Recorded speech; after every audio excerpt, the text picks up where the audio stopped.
పరిశుద్ధ గ్రంథంలో నుంచి ఒక మాట చదువుకొని ప్రార్థన చేసుకుని వాక్యధ్యానం చేద్దాం.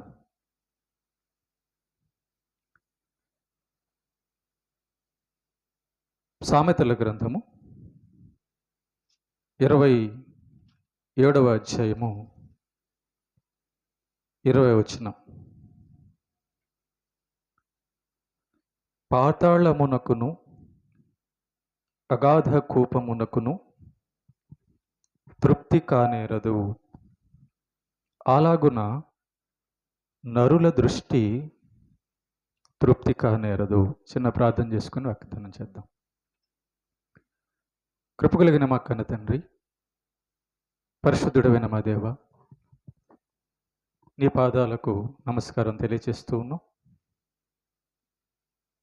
చదవబడుతున్న యొక్క మాటల్లోంచి మాకు నేర్పించండి. వినగల చెవులు, గ్రహించగల మనస్సును దయచేయమని ప్రార్థన చేస్తూ ఉన్నాం. నీ పక్షాన నీవు నిలబెట్టుకున్న నీ దాసునైనా నేను అల్పజ్ఞుడను, పాపిని, నిష్ప్రయోజకుడను. కేవలం నీ ప్రేమ, నీ కృపను బట్టి నీవు నిలబెట్టావు. నేను నీ చిత్తాన్ని బట్టి సమస్తము నడిపించి నీవే మహిమ పొందమని ప్రభువైన యేసుక్రీస్తు పేరిట ఈ ప్రార్థన మీకు సమర్పిస్తున్నాము తండ్రి. ఆమేన్. ప్రేమన దేవుని పిల్లారా, చదవబడిన ఒక లేఖన భాగాన్ని మనం కానీ ఆలోచన చేస్తే, దేవుడు మానవుల విషయంలో వ్రాయించిన మాట ఏంటంటే, నరుల దృష్టి తృప్తి కానేరదు అని రాశాడు. నరుల దృష్టి అంట తృప్తి కానేరదు. నరుల దృష్టి తృప్తి కానేరదు అనే దానికి అర్థం ఏంటంటే, ఏ మానవుడు కూడా నాకున్నది చాలు, ఇంతవరకు ఇంకా నాకు చాలు, ఇంకా నాకు వద్దు అనేటటువంటి మాట ఎక్కువ శాతం మంది పలకలేరంట. చూడండి, ఒక రూపాయి ఉన్నవాడు ఇంకొక రూపాయి ఉంటే బాగుండు అనుకుంటాడు. 2 రూపాయలు ఉన్నవాడు 4 రూపాయలు ఉంటే బాగుండు అనుకుంటాడు. 4 రూపాయలు ఉన్నవాడు 8 రూపాయలు ఉంటే బాగుండు అనుకుంటాడు. చూడండి, ఈరోజు నిన్న మనం పోయిన నెలలో తిన్నాం కదా బాగా, ఈ నెలలో పచ్చడితైనా తిందాంలే అని ఉండదు. చూడండి, మనుషులు యొక్క మనస్తత్వాలు ఎట్లా ఉంటున్నాయంటే, తృప్తి లేనటువంటి జీవితాన్ని మనుషులు బ్రతుకుతున్నారు. తృప్తి కావాలనుకొని తృప్తి లేని జీవితాన్ని బతుకుతూ ఉన్నారు. మీరు ఏ మనిషినైనా కదిలించండి, నేను తృప్తిగా బతుకుతున్నాను అని చెప్పి ఏ మనిషి అనేక మంది కూడా అనలేరు. కాబట్టి మానవుడికి కావలసిన తృప్తి ఎలా దొరుకుతుంది, ఏ విధంగా మనము ఉంటే ఆ తృప్తి కలిగి జీవించగలము అనేది దేవుడు మానవులకు నేర్పిస్తున్నటువంటి పాఠం. మానవులు ఎందుకు తృప్తిని పోగొట్టుకున్నారు, దాని వెనకాల ఏంటి అని మనం ఆలోచన చేయాలి. దేవుని గురించిన జ్ఞానం లేక చాలామంది మనశ్శాంతిని,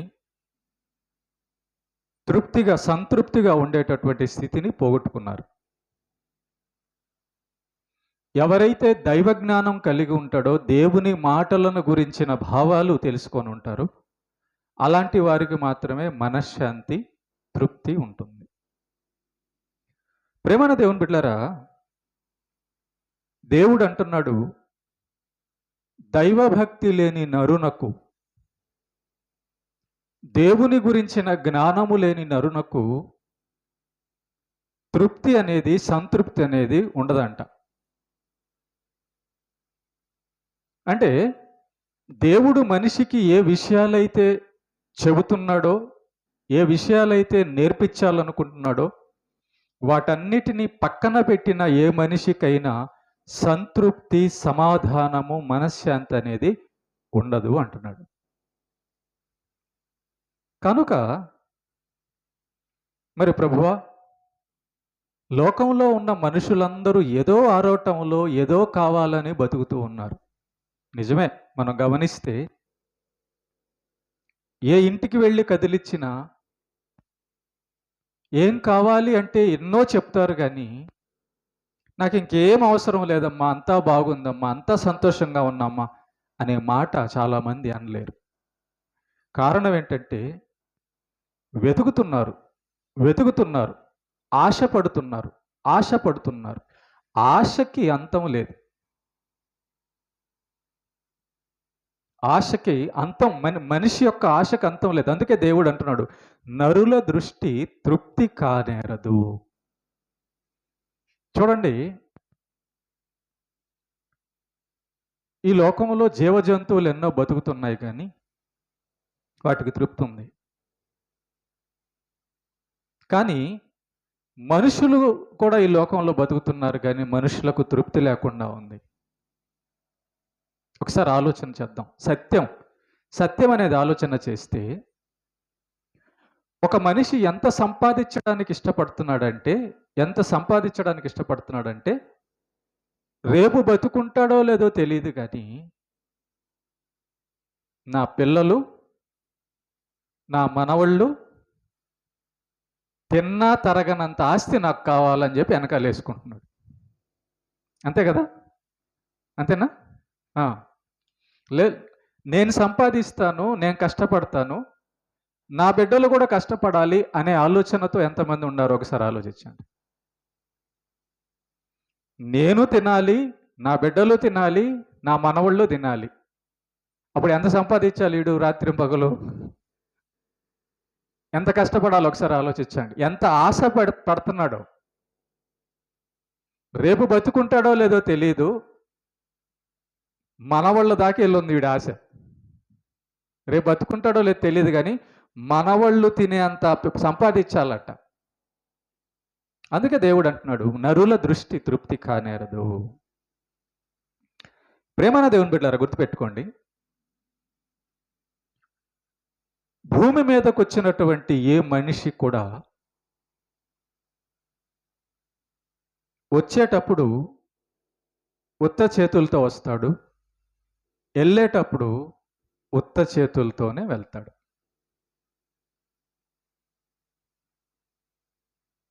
ఈ విషయాలు దేవుడు చెప్తున్నాడు మానవులకు.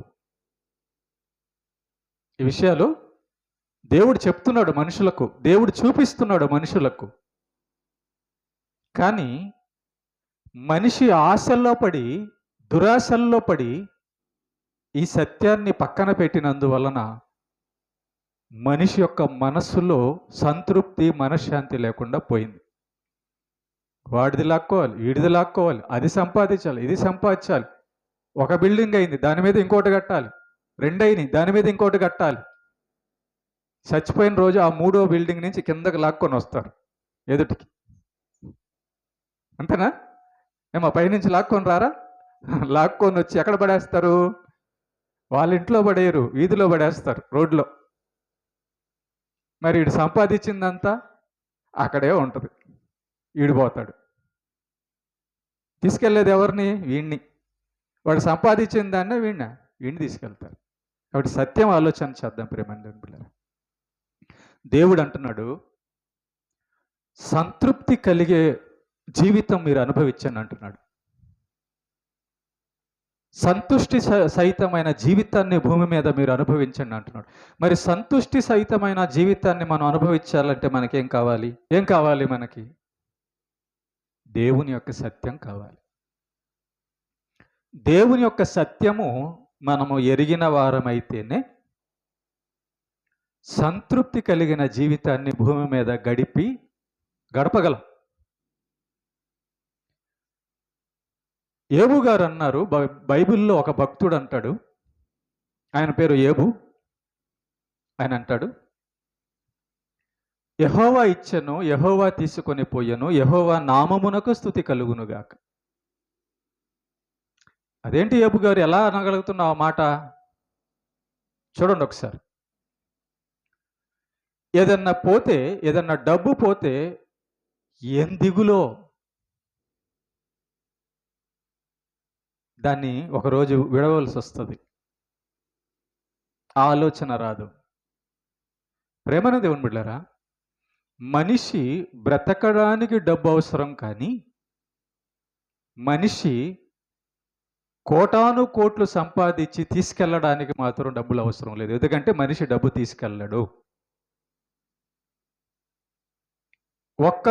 కోటాను కోట్లు సంపాదించిన వారిని మనం గమనిస్తుంటే ఎన్నో కోట్లు సంపాదించారు, కానీ ఉత్త చేతులతో పంపిస్తారు.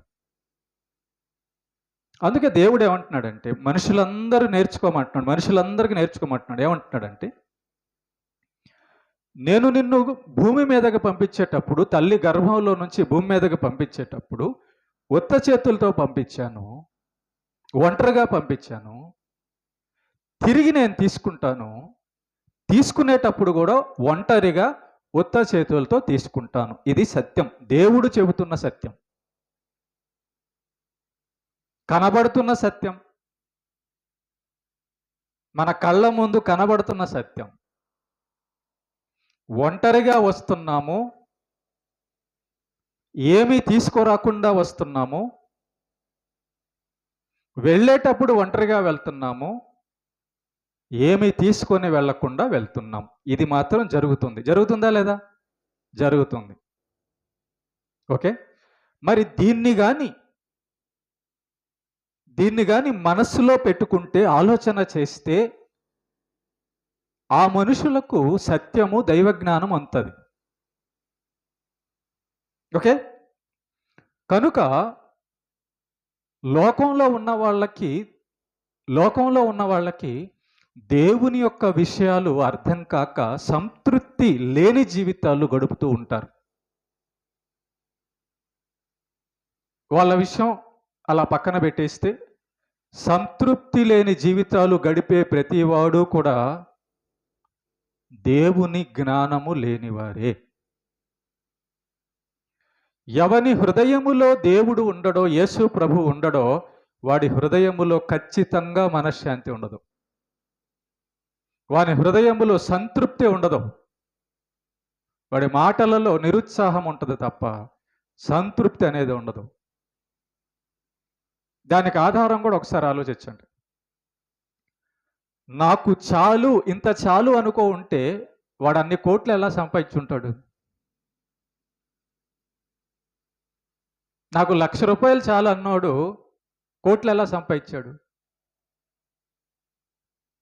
1,00,000 రూపాయల దగ్గర ఆగల, ఇంకొక 1,00,000, ఇంకొక 1,00,000, అలా 1,00,00,000 రూపాయలు అయింది, అలా 100 కోట్లు అయినాయి, అలా 1,000 కోట్లు అవుతున్నాయి.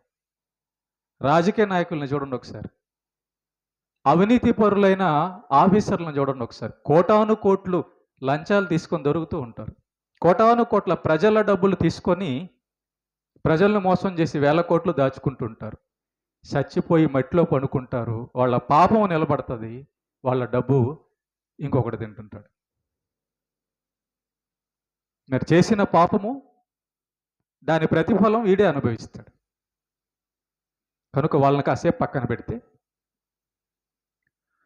లోకంలో దేవుని గురించి ఎరగనేవాడు సంతృప్తి లేని జీవితాన్ని గడుపుతాడు అన్నది ఖచ్చితంగా మనకు కనబడుతుంది. అందుకే లోకంలో ఆరాటాలు, పోరాటాలు, ఆశలు, కొట్లాటలు, రకరకాల అన్నదమ్ముల మధ్య ఆస్తులు తగాదా, కుటుంబం మధ్య ఆస్తులు తగాదా, తల్లిదండ్రుల పిల్లల మధ్య ఆస్తులు తగాదా, ఊర్లో పొలాల మధ్య, రకరకాల వాటి మధ్య ఆస్తుల తగాదా, ఇలా రకరకాలు.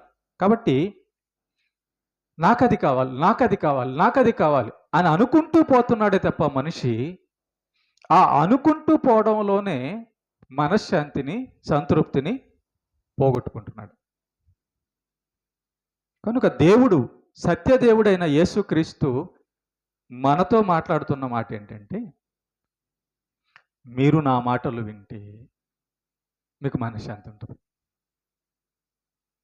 మీరు నా మాటలు వింటే మీకు సంతృప్తి ఉంటుంది అంటున్నాడు.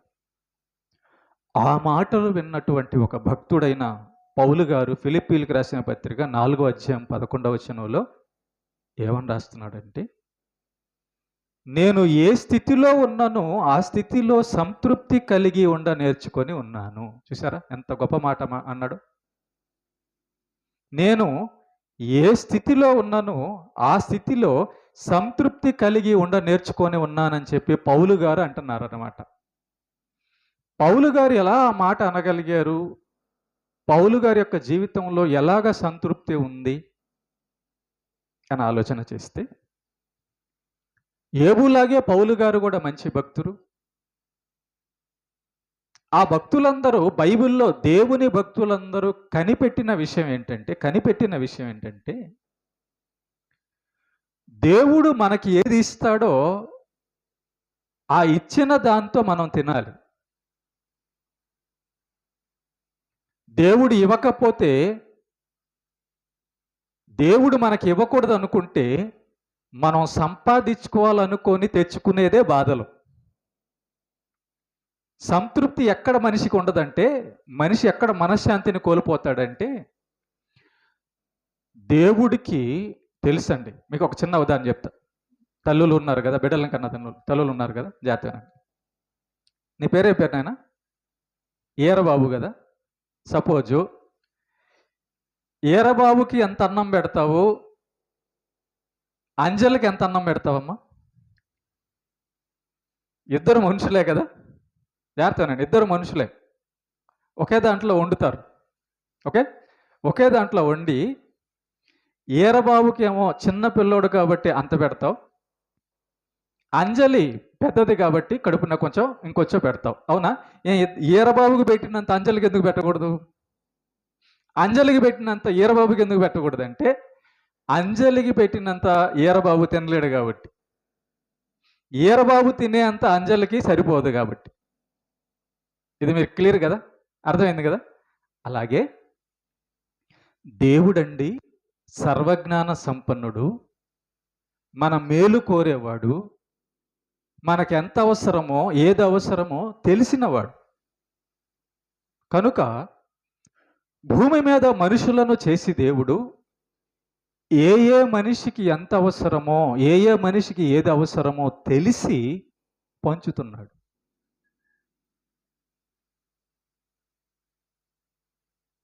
మనం ఏమనుకుంటున్నామంటే, అదిగో వాడు కేజీ తింటున్నాడు కాబట్టి నేను 2 కేజీలు తినాలా?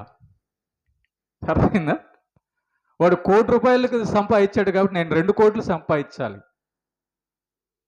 ఆలోచన చేస్తే ప్రేమని దేవుని బిడ్డలారా, దేవుడు ప్రతి మనిషికి కూడా మంచి చేయాలనుకుంటాడు. దేవుడు ప్రతి మనిషిని కూడా కంట్రోల్ చేయాలనుకుంటాడు. దేవుడు ప్రతి మనిషిని కూడా బాగుండాలి అని అనుకుంటాడు. కనుక దైవభక్తుడైన పౌలు గారు లేదా బైబిల్లో ఉన్న భక్తులందరూ తెలుసుకున్న సత్యం ఏంటంటే, దేవుడు నాకు ఏది ఇచ్చాడో అది చాలు. దేవుడు నాకేది ఇస్తున్నాడో అంతవరకే చాలు. అంతకు మించి నేను కోరుకుంటే ఏమవుతుందో ఒక చిన్న ఉదాహరణ చెప్తాను మీకు జాగ్రత్తగా. ఏమవుతుందంటే, నువ్వు అంత తినగలవు ఏమ్మా, నువ్వు అంత తినగలవు, నీ కడుపులో అంత పడుతుంది, ఓకేనా? అంత తినేసావు. తిన్నాక పక్కనోడు అంత తింటున్నాడు. అర్థమైందా? పక్కనోడు అంత తింటున్నాడు. ఇప్పుడు నీ కడుపు చిన్నది, నువ్వు అంతే తినగలవు, అంత తినేసావు. పక్కనోడిని చూసావు, బా వీడెంత తింటున్నాడే, నేను కూడా తింటే బాగుండనని వాడు తినేది తీసుకొని కడుపులో కుక్కున్నావు అనుకో, ఏమైంది చెప్పు? అర్థమైందా? కాబట్టి పొట్ట ఇబ్బంది అయిపోద్ది, గొంతులో ఇరుక్కోపోద్ది, అరాయించుకోలేవు. ఈ విషయాలన్నీ తెలిసిన దేవుడు ప్రతి మనిషికి కూడా ఎంత అవసరమో, ఏది అవసరమో, ఎంతవరకు అవసరమో పంచుతున్నాడు. ఇది ఎవరికి అర్థమవుతుంది? దేవుని యొక్క భయభక్తులు కలిగిన వారికి అర్థమవుతుంది. కాబట్టి గుర్తుపెట్టాను. ఇక్కడ ఇంకొక విషయం. నీకేమో తినడానికి ఎంతో దొరికింది, దేవుడిచ్చాడు. పక్కనోడు ఎంత తింటున్నాడు, ఓకేనా? వాడంత తింటాడో పోతాడో తర్వాత విషయం. వాడంత తింటున్నాడు, జాగ్రత్తను. నీకు అంత దొరికింది. దేవుడు నాకు అసలు పస్తు ఉండకుండా, ఆకలికి చనిపోకుండా నాకు కొంచెం పెట్టాడు, దేవునికి స్తోత్రం అనుకొని తింటే నీకు బీపీ ఎందుకు వస్తుంది? నీకు టెన్షన్ ఎందుకు వస్తుంది? చింత ఎందుకు వస్తుంది? కానీ తింటున్నావు, అంత తింటున్నావు, ఇది తింటున్నావు, మళ్ళీ అటు చూసావు. అటు చూసి వాడు చూడు ఎన్ని తింటున్నాడో, బాధ. ఆమె చూడు ఎంత తింటుందో, బాధ. అంటే చింత అన్నమాట. ఈ చింత పెట్టుకోవడానే అసంతృప్తి అంటారు. ఈ చింత వలనే మనిషికి రోగాలు వస్తాయి. ఈ చింత వలనే బీపీ వస్తుంది. ఈ చింత వలనే షుగర్ వస్తుంది. ఈ చింత వలనే జీవితాలు పాడైపోతాయి. నీకు ఎంతవరకు అవసరమో అది దేవుడు ఇస్తాడు. నువ్వు కష్టపడు, నీ జీవితంలో నువ్వు న్యాయంగా నీతిగా కష్టపడు. నీకు ఏ టయానికి ఎంతవరకు అవసరమో దేవుడు అది ఇస్తాడు. కాబట్టి దేవుడు ఏమంటున్నాడంటే, ఎవరికి ఎంతవరకు ఇవ్వాలో నాకు తెలుసు కాబట్టి ఉన్న దాంట్లోనే సంతృప్తి కలిగి ఉండ నేర్చుకోండి అంటున్నాడు. అంతేనండి. చూడండి, దేవుడు మనకి చెట్టు కింద ఇచ్చాడు అనుకో, ఇల్లు ఇచ్చినప్పుడు దేవునికి స్తోత్రం అనుకోని, ప్రభువా నాకు ఈ చెట్టు నిండన్నా ఇచ్చావని స్తోత్రం చెప్తూ ఉన్నావు అనుకో, నీ మనసు హాయిగా ఉంటుంది. ఒక చిన్న ఉదాహరణ చెప్తాను, జాగ్రత్తనండి. బ్రిడ్జి కింద, బస్ స్టాండ్లో అక్కడక్కడ అడుక్కునే వాళ్ళు, పిచ్చోళ్ళు ఉంటారే, వాళ్ళకి ఏ రోగాలు ఉండవు. ఎందుకు? నా చిన్న కూతురికి పెళ్లి చేయాలా, నా పెద్దోడిని డాక్టర్ చదివించాలా, వాడికి ఇంత కట్టాలా, ఇక్కడ ఎంత ఖర్చు చేయాలి, ఈ టెన్షన్ ఏమైనా ఉంటుందో వాడికి? ఏమీ ఉండదు. దొరికింది ఏదో, అసలు ఆ చెత్తలో పడింది తిని హాయిగా నిద్రపోతుంటారు. కారణం ఏంటంటే వాళ్ళకి చింత లేదు, టెన్షన్ లేదు. ఉన్నదేదో తింటారు, పండుకుంటారు, అంతే. కానీ ఇళ్లల్లో వాళ్ళకి చూడండి, ఇంట్లో వంట రూములో సరుకులు ఉంటాయి, టేబుల్ మీద ట్యాబ్లెట్ల డబ్బా ఉంటుంది, అవునా కదా? అక్కడ ఎంత సరుకు ఉంటుందో ఇక్కడ కూడా అంత డబ్బా ఉంటుంది. కారణం ఏంటంటే చింతపడి, ఆలోచన చేసి, టెన్షన్ పడి, రోగాలు తెచ్చుకొని ఈ డబ్బులంతా తిండికి ట్యాబ్లెట్లకి పెడుతున్నాం. ఇది మానవుడు చేసుకున్నటువంటి అసంతృప్తి జీవితం. దేవుడు మనకేం నేర్పించాలనుకుంటున్నాడంటే, ప్రేమ దేవుని బిడ్డలారా, నీకు ఈరోజు పచ్చడి ఇచ్చానా, దాంతో తృప్తిగా ఉండు. నీకు పూరు గుడిసి ఇచ్చానా, అక్కడ తృప్తిగా ఉండు. ఇక్కడ ఇంకో విషయం కూడా చెప్తాను. దేవుడికి నచ్చితే, దేవుడికి ఏ టైంలో ఏది ఇవ్వాలనుకుంటే ఇస్తూ వెళ్తాడు. ఆయన మనకి ఇచ్చే వరకు మనం టెన్షన్ పడకూడదు. ఆయన ఎవరు? మన తండ్రి. ఆయన ఎవరు? మన సృష్టికర్త. ఆయన ఎవరు? సర్వము ఇవ్వగలిగిన వాడు. ఒక్క నిమిషంలో అన్ని కూడా ఇవ్వగలిగి. కాబట్టి దేవుని గురించిన జ్ఞానము, విశ్వాసము కలిగి, దేవుని మీద ఆధారపడి దేవుణ్ణి నమ్ముకున్న వారికి దేవుడు చెబుతున్న మాట ఏంటంటే, నేను నమ్మదగిన దేవుడను. పక్షులకి ఆహారం పెడుతున్న దేవుడు తన బిడ్డలైన మనకెందుకు ఆహారం పెట్టడు? మనం దారి తప్పాం, మనకు దురాశ వచ్చింది. అందువలన మన జీవితాల్లో, మనుషుల జీవితాల్లో శాంతి, సంతృప్తి లేకుండా పోయింది. పౌలు గారు ఏమంటున్నారంటే, నేను ఏ స్థితిలో ఉన్నా ఆ స్థితిలో సంతృప్తి కలిగి నేర్చుకొని ఉన్నాను అంటున్నాడు. జాగ్రత్తగా. పౌలు గారు దేవుని గురించి ఎరిగారు, దేవుడి విషయాలన్నీ కూడా తెలుసుకున్నారు. ఈ లోకంలో ఆయన కృప వల్లనే నేను బతుకుతున్నాను. ఈ లోకంలో నేను బతుకుతున్నానంటే ఆయన ఇస్తున్న ప్రాణమే. నేను ఈ లోకంలో బతుకుతున్నానంటే ఆయన ఇస్తున్న ఆహారమే.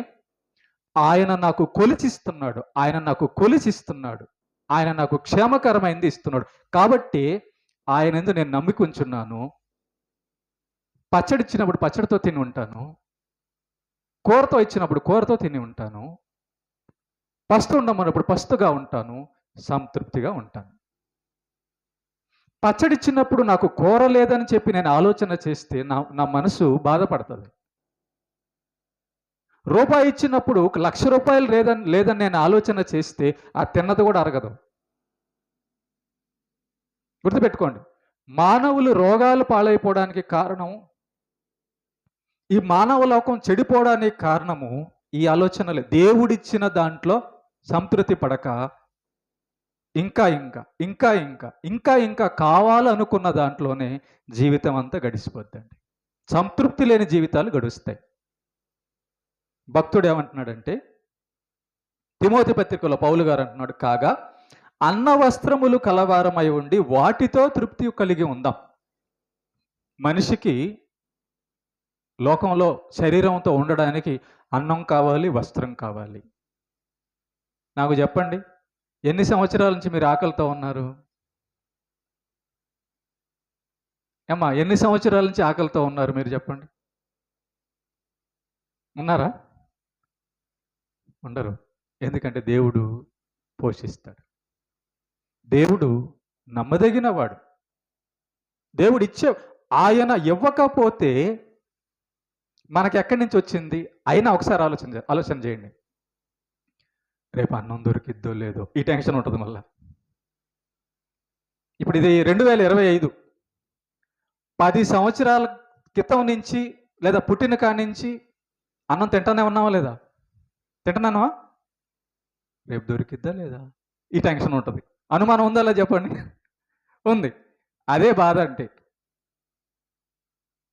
అదే అసంతృప్తి అంటే దేవుని గురించిన జ్ఞానము, దేవుని మీద నమ్మకం లేని మనిషికి బాధలే ఉంటాయి. నీకు దేవుని గురించి తెలిస్తే, నా తండ్రి అయినా, నా దేవుడు అయినా, ఆకాశ పక్షులను పోషిస్తున్నవాడు నన్నెందుకు పోషించడు? ఆయన చెప్పినట్టు వింటే ఖచ్చితంగా నన్ను పోషించే దేవుడు అని ఎవని మనస్సులో అయితే విశ్వాసం, ఎవని మనసులో అయితే దేవుని గురించిన ఆజ్ఞలు పాటించాలి, ఆయన చెప్పినట్టు వినాలి అనుకుంటాడో అలాంటి వాళ్ళ మనసు సంతృప్తిగా ఉంటుంది. గుర్తుపెట్టుకోండి. బంగారం కేజీలు నాకు వచ్చినా దాన్ని నేను విడిచిపోవాలన్న సంగతి పౌలు గారికి తెలుసు. గుర్తుపెట్టుకోండి. ఎలా పౌలు గారు మనశ్శాంతితో ఉన్నారంటే, కేజీలు బంగారం వచ్చినా ఒకరోజు దాన్ని ఏం చేయాలమ్మా? విడవాలా? చచ్చిపోయేటప్పుడు విడవాలా? ఆ చచ్చిపోయేటప్పుడు దాన్ని చూస్తా ఎందుకు ఆ బాధపడ్డం? అయ్యో నా బంగారం అంతా పోతుంది, అయ్యో నా 2 స్టేర్ల బిల్డింగ్ పోతుంది, అయ్యో నా వజ్రం పోతుంది, అయ్యో నా అది పోతుంది, ఇది పోతుంది అని చెప్పి వెళ్ళేటప్పుడు బాధపడే కంటే సంపాదించుకొని వదిలేటప్పుడు బాధ లేదని బాధ కదా. ఒకసారి ఆలోచన చేయండి. నాకున్నది ఈ 10 రూపాయలే చాలు అనుకున్నాను అనుకో, ఆ 10 రూపాయలతో సంతృప్తిగా ఉంటాను.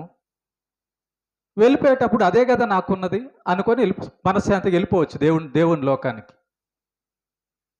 కానీ ధనం మీద ఆశ కలిగిన వాడు, ధనం కూర్చుకున్నవాడు ఆ ధనము మీద తన మనసు పెట్టి వెళ్ళేటప్పుడు చింతతో, మనశ్శాంతి లేకుండా వెళ్తాడు. చాలామంది చనిపోయినప్పుడు ఏమని రాస్తారంటే ఆ బోర్డుల్లో వాటిల్లో, ఈయన ఆత్మకు శాంతి కలుగునుగాక అని రాస్తారు. ఏడ శాంతి కలిగేది? వాడు అశాంతితో చచ్చాడు, ఇంక శాంతి ఏం కలుగుతుందాడా? నరకానికి పోతాడు. ఓకే, కనుక తృప్తి కలిగిన జీవితం, నాకు ఈరోజు దేవుడు ఇది ఇచ్చాడు అంతే చాలు అనుకున్నావు అనుకో, సంపాదించుకున్న దాన్ని కూడా నువ్వు వదలడానికి బాధపడాలి. అప్పుడు ఎక్కువ సంపాదించేసావనుకో దీన్ని ఎవరు తింటారో, ఇది ఏమైపోద్దో, దీన్ని నేను వదిలి వెళ్ళిపోతున్నానే, ఈ టెన్షన్లన్నీ పట్టుకుంటాయి, అసంతృప్తి. కనుక ప్రభు ఏమంటున్నాడు? కాగా అన్న వస్త్రములు గలవారై ఉండి వాటితో తృప్తి పొంది ఉండండి అంటున్నాడు. జాగ్రత్త, అన్నం వస్త్రం. ఏం మాట అండి, చూడండి ఒకసారి. అన్నం తింటే తృప్తిగా ఉంటుందండి. బట్టలు వేసుకున్నాం, దేవుడు చెప్పినట్టు బతుకుతున్నాం, ఇంతే. ఏమండి, నిన్న తిన్న అన్నం గురించి, అయ్యో నిన్న అన్నం తిన్నానే, మళ్ళీ అన్నం దొరకదే అనే బాధే ఉండదు. నిన్న తిన్నాం, బాగుంది. బట్టలు వేసుకున్నాం, బాగుంది. మనం చనిపోయేటప్పుడు లేదా ఈ లోకాన్ని విడిచి వెళ్ళేటప్పుడు అన్నం వదిలి వెళ్తుంటే, బట్టలు వదిలి వెళ్తుంటే బాధ ఉంటుందా? డబ్బును వదిలి వెళ్తుంటే బాధ ఉంటుందా? ఏమా, బంగారం డబ్బును చూసి వదిలి వెళ్ళిపోతుంటే బాధగా ఉంటుందా? అన్నం కూడా బట్టలు చూస్తే బాధగా ఉంటుందా? అన్నం బట్టలు ఉనికి సింపుల్. నేను తిన్నాను, నేను వాడుకున్నాను, వెళ్ళిపోతున్నాను. ఆలోచన చేయండి. అందుకే దేవుడు ఎంత గొప్పోడు, ఎంత మంచోడు ఒకసారి ఆలోచించండి. అందుకే దేవుడు అంటున్నాడు, నీకు ఏదన్నా తృప్తిగా ఉంది, తృప్తి ఉందంటే ఆ తినే అన్నంలో, ఆ వేసుకునే బట్టల్లో, అంతే. అంతేగా? అవి తప్ప ఈ లోకంలో మనల్ని ఏవీ తృప్తి ఇవ్వవు. ఒకవేళ ఒంటి నిండా మనం వేసుకున్న బంగారం కానీ మనకు తృప్తి ఇచ్చే పని అయితే ఆలోచన చేయండి, ఈ లోకంలో బాధపడే ఎవడెవడు కూడా ఉండడు. కాబట్టి ఒక వ్యక్తి యేసు ప్రభు దగ్గరికి వచ్చాడంట. బాగా ధనవంతుడు. లూకాసు వార్త 18:23 ఉంటుంది. ఒక ధనవంతుడైన వ్యక్తి యేసు ప్రభు దగ్గరికి వచ్చాడంట. వచ్చి, అయ్యా నేను పరలోకం వెళ్ళాలంటే ఏం చేయాలి అన్నాడు యేసు ప్రభుని. అప్పుడు యేసు ప్రభు ఏమన్నాడంటే, దేవుని యొక్క ఆజ్ఞలు పాటించు అన్నాడు. ఏ ఏ ఆజ్ఞలు? దేవుణ్ణి ప్రేమించు పరిపూర్ణంగా, అబద్ధం ఆడొద్దు, ఇలా ఆజ్ఞలన్నీ చెప్పినప్పుడు తల్లిదండ్రులను ఇదంతా చెప్పినప్పుడు, అయ్యా ప్రభు నేను అవన్నీ పాటిస్తున్నాను అన్నప్పుడు, నీకు ఇంకొకటి కొదవ ఉంది అన్నాడు. ఏంటి ప్రభువ? నువ్వు చాలా ఆస్తి కూర్చుకున్నావు. ఎందుకని? దొరికిపోయాడు, చూసావా? నువ్వు చాలా డబ్బు కూర్చుకున్నావు, నీకు ఒక్కడికి అంత డబ్బు ఎందుకు? నీలో ఆశ పుట్టింది. ఈ రోజుకి ఎంతే తింటామా? ఎంత తింటామమ్మా? అంతే తింటాం. ఎంత పడుతుందో కడుపుకు 3 పూటలకి అంతే తింటాం, అంతేనా? కానీ వాడు ఎంత సంపాదించుకున్నాడు ఒకసారి చూడండి. చాలా ఆస్తి సంపాదించుకున్నాడట. సంపాదించుకున్నప్పుడు అవతల పేదోళ్ళుగా ఆకలి పడే వాళ్ళకి ఇవ్వకుండా చూస్తున్నాడు. కాబట్టి వాడి దగ్గర ఆస్తి ఉంది. అప్పుడు యేసు ప్రభు అన్నాడు, నువ్వు పరలోకం రావాలనుకుంటున్నావా? అవును. అయితే ఇదిగో నువ్వు ఆస్తి సంపాదించావు కదా, ఆ ఆస్తిని చాలామంది అన్నం లేనోళ్ళు, బట్టలు లేనోళ్ళు ఉన్నారు, వాళ్ళకి ఇచ్చే అన్నాడు. వాడికి అంత ఆస్తి చూసి, ఏంటి ఈ ఆస్తి అంతా, ఎన్ని సంవత్సరాలు సంపాదించిన ఆస్తి అంతా పేదలకు ఇచ్చేయాలా? నేను ఇవ్వలేను అనుకుని వ్యసన పడుతూ వెళ్ళిపోయాడు. దేవుడు బ్రతికిచ్చాడు ఈ లోకంలో.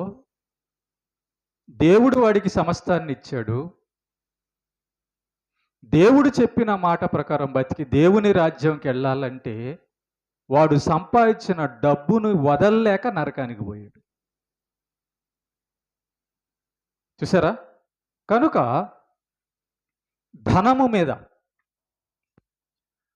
ధనము మీద ఏ మనిషికైతే ఆశ ఉంటుందో ఆ మనిషి సంతృప్తి కలిగి ఉండలేడు. అందుకే దేవుడు అంటున్నాడు, నువ్వు ఎంత సంపాదించినా ఒకరోజు దాన్ని విడవాలి, కాబట్టి ధనము మీద నీ మనసు పెట్టద్దు అంటున్నాడు. పని చేసుకో, కష్టపడి పని చేసుకో, నీ కుటుంబాన్ని నిన్ను పోషించుకోవడానికి ఎంత కావాలో అంతవరకు సంపాదించుకో తప్ప ధనము మీద ఆశ పెట్టుకోవద్దని చెప్పి ప్రభువు చెప్తుంది.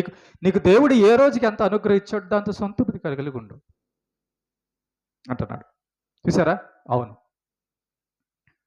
రేపు నేను తీసుకెళ్ళని దాని గురించి ఆలోచన పెట్టుకున్నాను అనుకోండి, మనసు పాడైపోద్ది. రేపు నాతో రాని దాని కోసం నేను ఆలోచన చేస్తున్నాను అనుకోండి, నా టైం అంతా, ఆరోగ్యం అంతా పాడైపోద్ది. అందుకే దేవుడు ఏమంటున్నాడంటే, నేను నీకు ఏమి ఇచ్చానో దాంతో తృప్తిగా ఉండు. ఈరోజు ఎంత ఇస్తానో, రేపు ఎంత ఇస్తానో దాంతోనే అక్కడే ఉండు. అక్కడే ఆగు. ఇంకొక స్టెప్ వేయబాకు అంటున్నాడు. కనుక చూడండి, మనం కోట్లు సంపాదించుకున్నా దాన్ని వదిలి వెళ్ళాలంటే బాధ.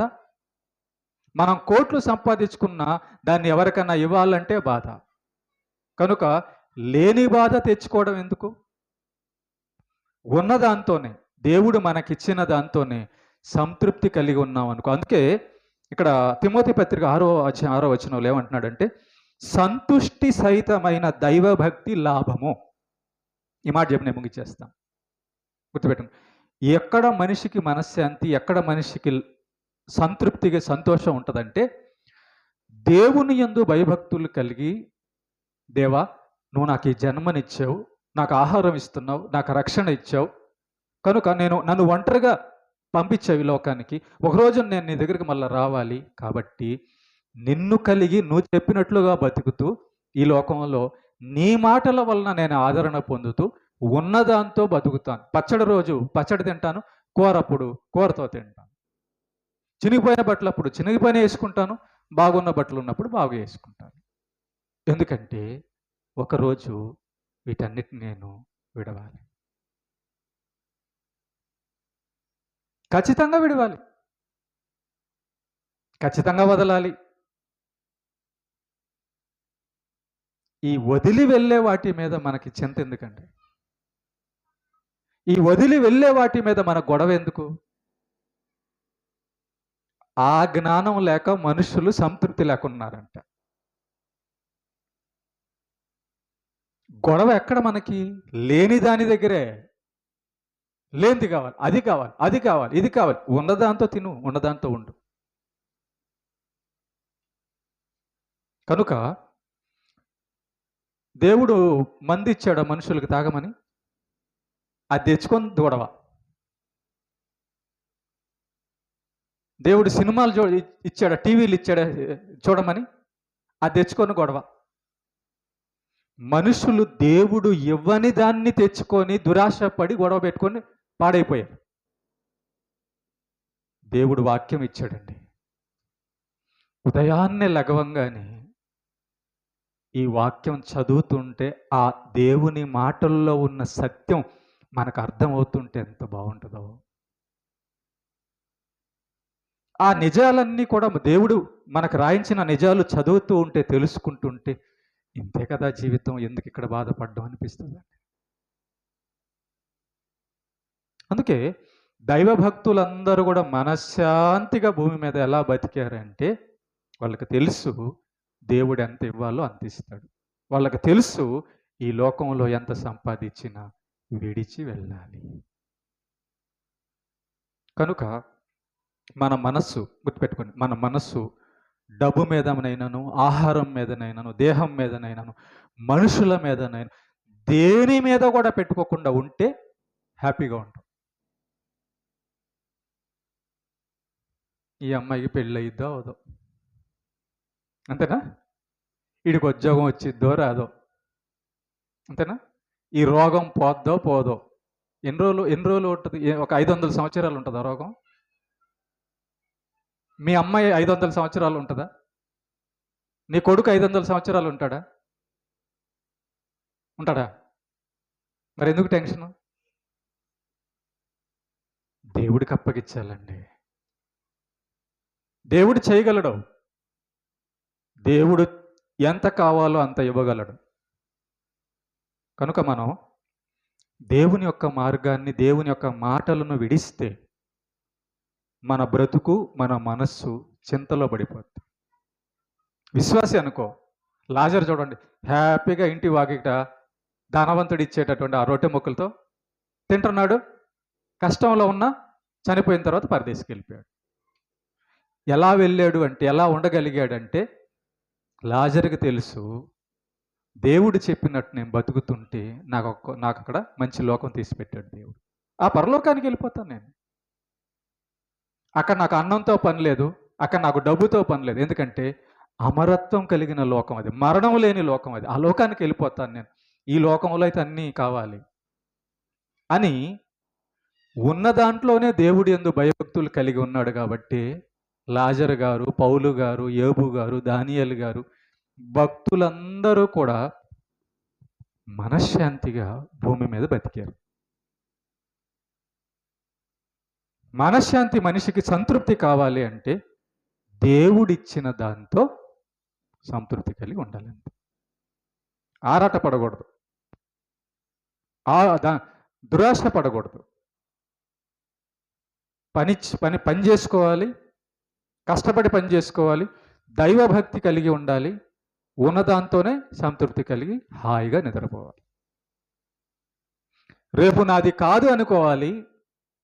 రేపు నేనేమి తీసుకెళ్ళను అనుకుంటే మంచం మీద కాదు, రోడ్డు మీద పడుకున్న నిద్ర వస్తుంది. అర్థమైందా? కొంతమంది ఊరు వెళ్తారు, మేకల్ని కట్టేసి ఉంటారు, కుక్కల్ని కట్టేసి ఉంటారు, లోపల ఏదేదో బీరువాళ్ళు బంగారం గింగారం అంతా పెట్టి ఊరు వెళ్తారు. ఊరు వెళ్ళి అక్కడ పనుకున్నప్పుడు నిద్ర వస్తుందా? నిద్ర వస్తుందా? ఎందుకు రాదు? ఆ మేకని కూడా తీసుకుపోయాడో అంతే కదా. ఆ బీరువాలో ఎవరన్నా దొంగతనం చేశారో ఈ టెన్షన్తో వాడు పనుకుంటాడా? నిద్ర రాదు. అది ఏమీ లేదనుకో, ఏ రోజుకి ఆ రోజు తింటున్నావు అనుకో, రోడ్డు మీద పడుకున్నా నీకే ఆలోచనలు రావు. ఎందుకంటే నీకు వెనకాల ఏం లేదు కదా. దాచిపెట్టుకున్నోడైతే టెన్షన్, కానీ ఏమి లేనోడికి అదే అన్నమాట సీక్రెట్. అందుకే దేవుడు ఎలా బతుకమంటున్నాడంటే, రేపు నీకు ఏమీ లేనోళ్ళలాగా బతుకు. అప్పుడు నువ్వు మంచం మీద హాయిగా నిద్రపోతావు. రేపు నేను ఏమీ తీసుకెళ్ళలేను అన్నవాళ్ళలాగా బతుకు, దైవజ్ఞానం కలిగి బతుకు. చివరిగా దేవుడు చెప్పినట్టు బతికితే పరలోకం, దేవుడు చెప్పినట్టు బతకకపోతే నరకం. దేవుడు చెప్పినట్టు బతకకపోతే ఇక్కడ బాధలు పడే బాధలు కాకుండా శాశ్వతమైన బాధలు నరకంలో పడాలి. దేవుడు చెప్పినట్టు బతికితే ఇక్కడ కష్టం వచ్చినా శాశ్వతంగా పరలోకంలో హాయిగా ఉండొచ్చు. ఇదే జీవితం. కనుక దేవుడు మనల్ని ఫ్రీగా, స్వతంత్రంగా బతకమంటున్నాడు. ఏ టెన్షన్ లేకుండా, ఏ ఊరు వెళ్ళినా, ఎక్కడికి వెళ్ళినా నాకేమీ లేదు, హాయిగా నిద్రపో, అంతే. వెనకాల పెట్లు కట్టుకోవాక, వెనకాల బండ్లు మూట వేసుకున్నావు అనుకో, ఎక్కడికి వెళ్ళినా బరువే. అందుకే ఉన్నదాంతో మనం కలిగి ఉన్నాం అనుకో, సంతృప్తిగా హాయిగా బతకొచ్చు. అది దైవభక్తిలో దేవుడు నేర్పించే భక్తి, దేవుడు నేర్పించే జ్ఞానము అదే. అందుకే దైవభక్తి సంతృప్తినిస్తుంది. దేవునిని విడిచిన మనిషి, దైవభక్తిని విడిచిన మనిషి ఈ లోకంలో సంతృప్తిగా బతకడం వాడి వల్ల కాదు. ఎందుకంటే వాడు అది కావాలి, ఇది కావాలనుకుంటుంటాడు, సంపాదించిన దాని గురించి బాధపడుతుంటాడు, వదిలి వెళ్ళేటప్పుడు బాధపడుతుంటాడు, ఏమైపోద్ది రకరకాల టెన్షన్లు. వాడు సంతృప్తి అనేది ఉండదు. ఏమీ లేదన్నట్టుగా ఉండు, దేవుణ్ణి కలిగి ఉండు. That's all. నీకెందుకు బాధలు ఉంటాయి ఇంకా చెప్పు, అంతే. నాకేమీ లేదన్నోడికి బాధ ఏముంది? అలా బతకగలిగితే దేవుడు చెప్పే సూత్రం నీకు మనశ్శాంతి ఉంటుంది, నీకు సంతృప్తి ఉంటుంది. ఉన్నదాంతో చాలు ప్రభువా. అన్నం ముందు కూర్చున్నప్పుడు, దేవా ఇది లేనోళ్ళు చాలామంది ఉన్నారయ్యా, నాకు ఇది ఇచ్చినందుకు స్తోత్రాలు. ఒక రూపాయిని చూసినప్పుడు, దేవా ఇది కూడా లేనోళ్ళు చాలామంది ఉన్నారు, నీకు స్తోత్రం. కష్టం వచ్చినప్పుడు, ప్రభువా నాకు పాఠం నేర్పించడానికి ఈ కష్టం వచ్చిందేమో, స్తోత్రం. శక్తి తెచ్చి. కాబట్టి కష్టం వచ్చినా దేవుని స్తుతించు, సంతోషం వచ్చినా దేవుని స్తుతించు, పచ్చడితో ఉన్నా దేవుని స్తుతించు, కూర వచ్చినా దేవుని స్తుతించు, ఎల్లప్పుడూ దేవుని స్తుతించు, హ్యాపీగా ఉంటాం. బ్రతుకు యొక్క సీక్రెట్ ఇంతే. అర్థమైందా అందరికీ? దేవునికి మహిమ కలుగును.